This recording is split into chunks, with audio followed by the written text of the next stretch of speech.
we'll switch up, and I'll make her get into the cattails Okay. a little bit more. Snort. Take a little bit of spice out of her, if that's possible. Snort. Find them. Make shift down into that. I think this over here. Okay.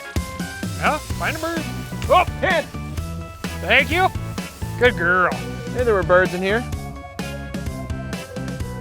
This property obviously has, I mean, it's got a lot of birds on it. It's clearly got a lot of ducks on it for sure. And we've seen already a ton of pheasants. And I know that has to be, I mean, just looking at this, you're just like, this is your perfect habitat. I mean, this is what you wish everybody, you know, would dedicate their resources to making come to life again. Oh, yeah. The interesting thing is like good pheasant habitat is where your ducks are going to go to nest and hatch their eggs. The water's great for both species, obviously. Right. But if you're doing stuff that really kicks butt for ducks, it's going to kick butt for pheasants, whitetails in this case. I mean, we're definitely seeing it. And the other thing too is that these animals that are here, these birds, these whitetail, like they're healthy. You know, they're going to be nice, big, plump, well-fed birds. And of course, like that's, you know, that's what I care most about, because that's what's going to be the best for us to work with in the kitchen. Snort. Kevin, she's on a bird. There's one. Nice. Rooster! Good girl. All right. That's a good looking rooster. All right, so we got what, two roosters? Yeah. That's all right. Yeah. That's good. Yeah, we were in the office this morning. So I have a dish in mind that I want to make. I haven't made it in a long time, but this is basically this bird cooked in white wine, bacon, cream, mushrooms, braised down, really, really succulent. And then you just kind of sop it up with like toasted bread. And it's like the ultimate hunter's dish, you know? It's like that's the reward for like putting in the miles. And I love it. It's one of my favorites.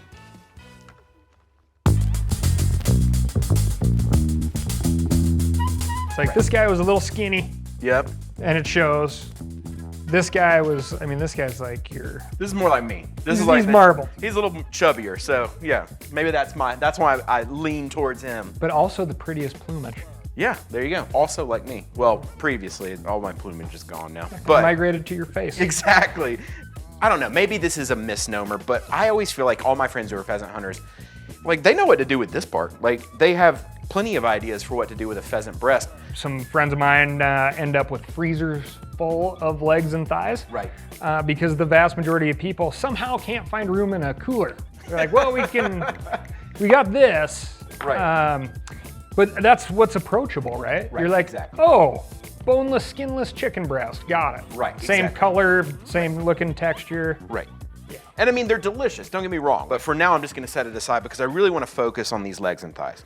For something like a wild game bird, obviously that poses a challenge because, well, pheasants like to run. They work for a living. Yeah. Exactly. So they've put some work in here, and you can feel it even when you just look at them and kind of hold on to them. You can feel that sort of substructure of all those muscles and the tendons and all those fibers that are in it.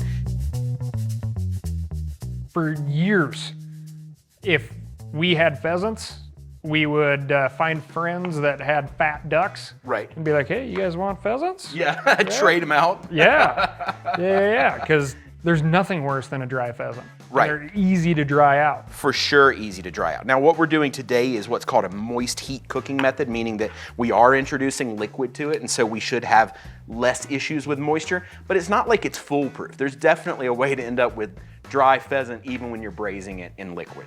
Really great braised food requires that you follow these steps. One of the other key ingredients to this, to cook a van, to cook a Riesling, is the use of some sort of really fatty pork. So we're gonna use American bacon, this really nice thick cut bacon. It's gonna add a smokiness to it that isn't traditional to the dish, but personally I like it.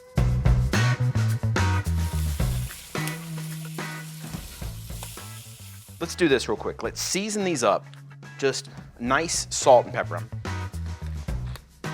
As I'm browning this, you'll notice I just keep cutting the heat further and further down. I don't want to make sort of one of the very first cardinal errors that people make a lot of time when they're working with high fat items like bacon, and it's that they brown it too quickly. And so they actually oxidize that fat. That's how you get that, well, the burn taste. So you're starting high.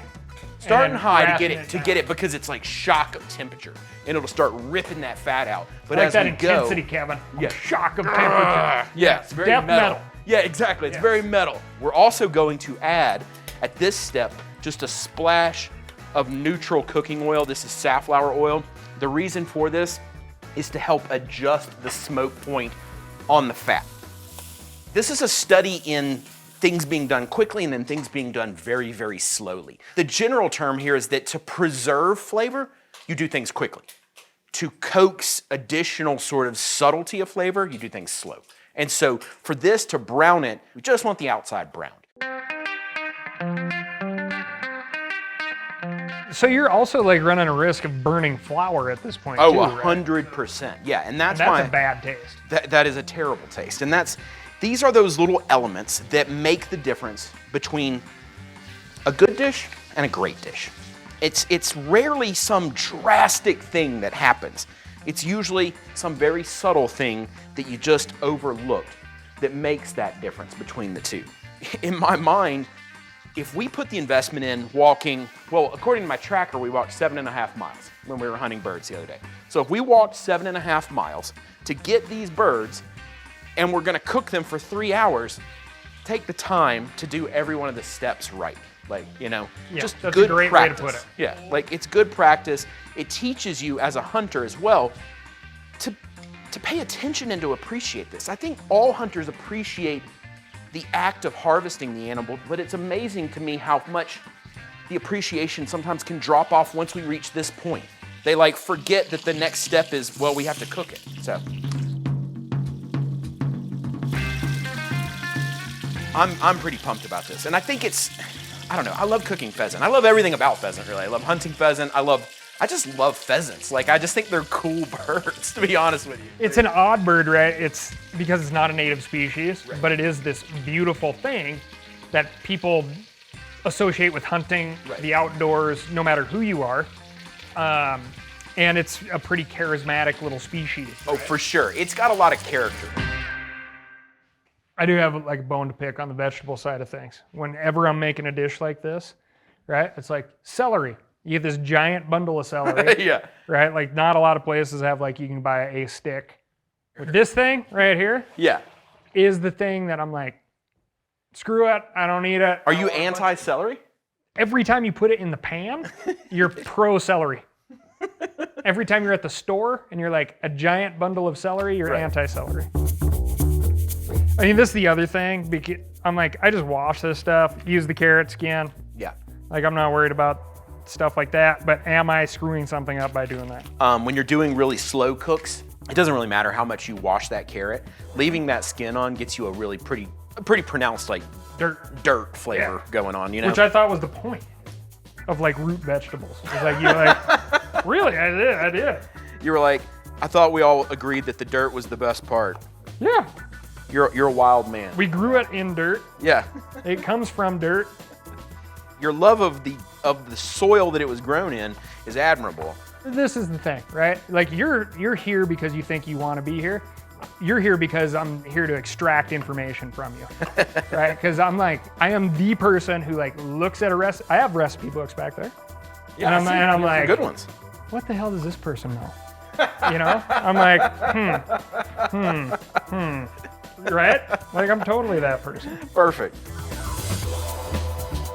We're gonna brown the mushrooms first. And these are actually gonna come out of the dish, much like we did with the bacon. Looking at that volume, I'm just gonna add maybe one more mushroom into it. Just, Love the mushrooms. I love them too, man. We're gonna fish these out. And then we're gonna go in with our carrots, our onion, our celery, and we're gonna let it cook a while. Like we're gonna let it kind of, we're not just, you know, knocking the chill off of it. We actually want that to cook down a bit before we add any liquid. Is there like a golden rule for that? Or are you like, I want onion to be translucent? Onion to translucent is a good general rule of thumb, but in reality what you're trying to do is we need to pull most of the moisture out of that veg Okay. before we introduce moisture to it. And the reason for that is that the flavor compounds that are in these things are mostly fat soluble, and so they're gonna disperse in this fat better. We're gonna get a lot more foundational flavor if we give them the time that they need. And so this is where the crock pot fails people a lot of the time, is that they'll take that carrot, onion, celery, chuck it in, and then wonder why you don't really taste them. Like, why they don't really taste like much? Well, we didn't give them the love that they needed. We never added that fat in, so.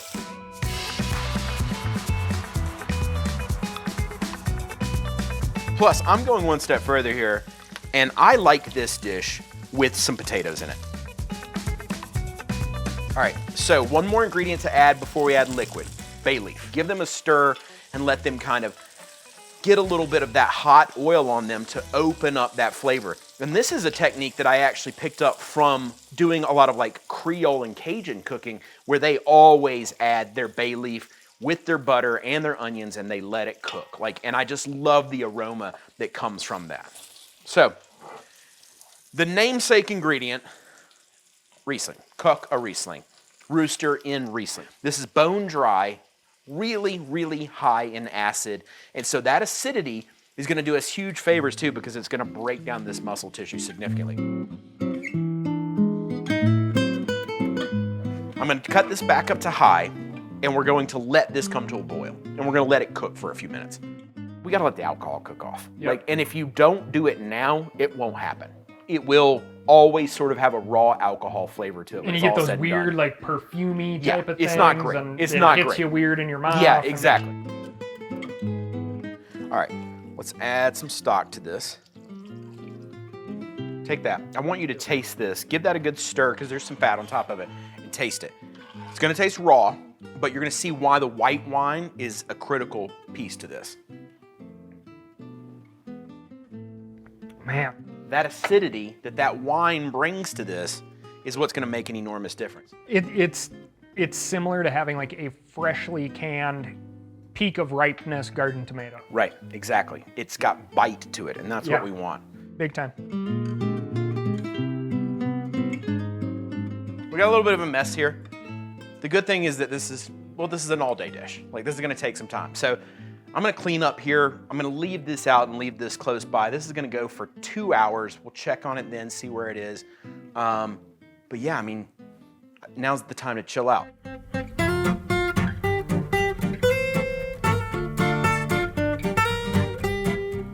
So let's go ahead and add those roasted mushrooms, obviously, that we roasted off, the bacon, back in here, any kind of juices that have collected from this as well. So I say, lid back on, maybe like, I don't know, another 35 minutes. We'll call it that. Yeah, and then I think we should be good.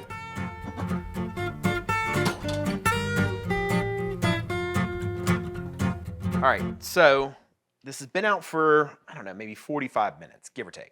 Are you ready for the big reveal? Very ready. No, it's not done yet. We still have a couple ingredients that we have to add to it. Okay. It still gets some lemon juice, some creme fraiche, a bit of heavy cream, some fresh herbs. But it should be done cooking at this point. So let's take a look. That looks pretty good. A real test of patience to add more to that. That's beautiful. Super earthy too. So I'm just gonna pull these out. What I know is, from a tenderness standpoint, is that the fact that we've pulled away from the top of this leg bone tells me all I need to know. That tells me it's definitely tender, because that's the tightest of all of the tendons. And so if those are broken, then we're gonna be in good shape. Let's add these other ingredients here. So, creme fraiche. Are you familiar with creme fraiche? The South Park episode. That's about, yeah. So, like, the easiest thing to think is that we're like French sour cream.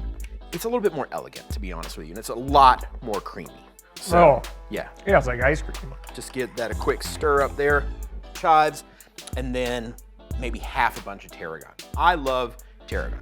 And for me, I like that little bit, that added freshness, because this is gonna be super earthy. It's cooked for a long time, which is gonna be great, but I want a little bit of freshness and a little bit of brightness, which brings me to this other, if there is a secret ingredient, this is it. And it's just some fresh lemon juice to adjust the acidity.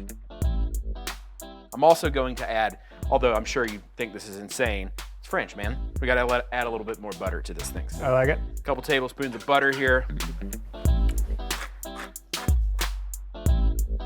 And then what we're doing with this lemon is that I just want to bring back that acidity from that Riesling. Yeah, I mean, this looks like the sit down in front of the fire. Yes, and then pass out immediately after. Yeah, don't make this and be like, I had plans to work on my novel later. Like, no, this is gonna be like time to go to bed after you've had this. But you know what? We got a good snow last night, so like this is gonna be, I think this is gonna be clutch right Oh here. yeah, This is gonna be stage great. is set.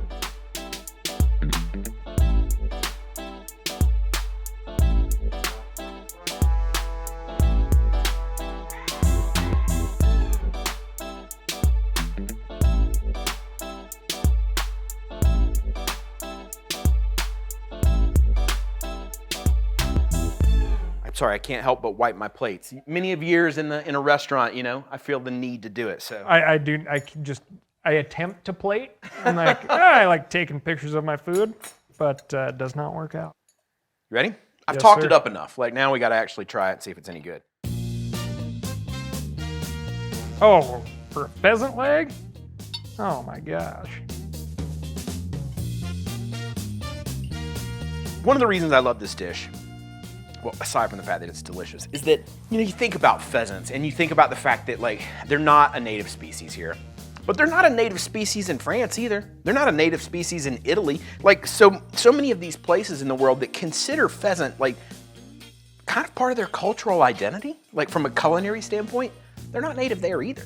And so like it begs that question of like, how long does something have to be somewhere before it's, you know, a local? Well, there's a biological definition, right? Okay. And then there's what we really go by is the social definition, right? The social acceptance.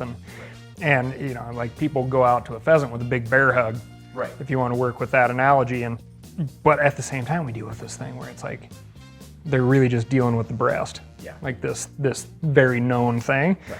And oh my God. I think anybody who had this, there's no argument that this dish, although we traditionally made with chicken, is better with pheasant. Like, and so if you have things like this in your repertoire, and again, like take what you learn from this from a technique standpoint and change out the white wine to red wine and you have a completely different dish. Change it to beer and you have a completely different dish that is fantastic. And if you think that way, all of a sudden you open up this window to all these things that you can make with something that a lot of people genuinely think you just throw away. Oh, this is fantastic.